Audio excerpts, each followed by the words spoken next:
Na Venezuela, entrou em vigor um pacote de medidas para fazer frente à crise econômica. Entre elas, o primeiro aumento do preço da gasolina em 20 anos.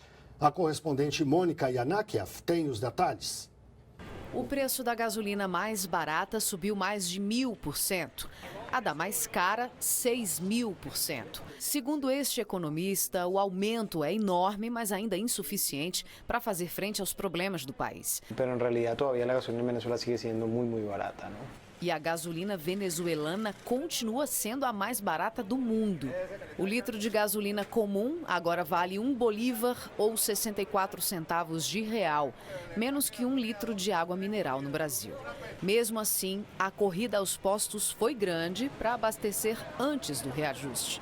Hemos creado la proveeduría. Mas essa foi apenas uma das medidas anunciadas pelo presidente Nicolás Maduro para fazer frente à crise na Venezuela.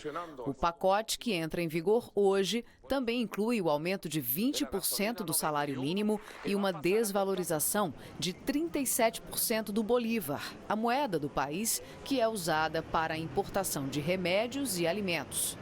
Segundo o Banco Central venezuelano, no ano passado a economia encolheu 5,7% e a inflação foi de 181%.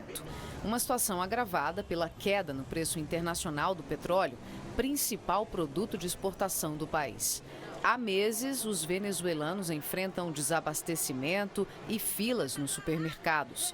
O descontentamento contribuiu para a vitória da oposição nas eleições legislativas de dezembro passado. Vamos conversar com o cientista político Emir Sader, que está no Rio de Janeiro. Emir, boa noite. O que esperar da situação da Venezuela nas próximas semanas? Boa noite.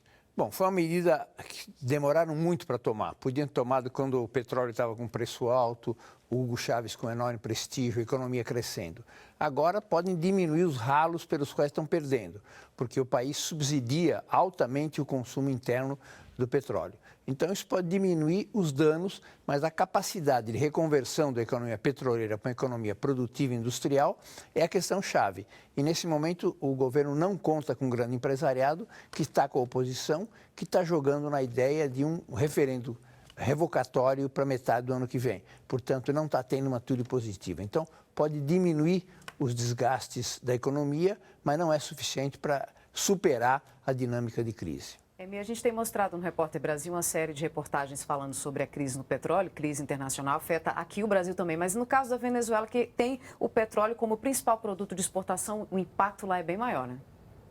É bem maior. Pode ser que tenha uma notícia positiva para todos, porque houve esta semana um acordo entre 4 dos maiores produtores mundiais do petróleo, a Rússia, Arábia Saudita, Irã e Venezuela, para congelar a produção de petróleo, não botar mais petróleo na praça, manter o nível de produção em 16 de janeiro. Isso pode melhorar um pouco. A Venezuela depende mais de 90% da exportação de petróleo, e com essa queda de 100 ou de mais de 100 para em torno de 20 e poucos, agora subiu para 34, é um baque muito grande para eles conseguirem se recuperar.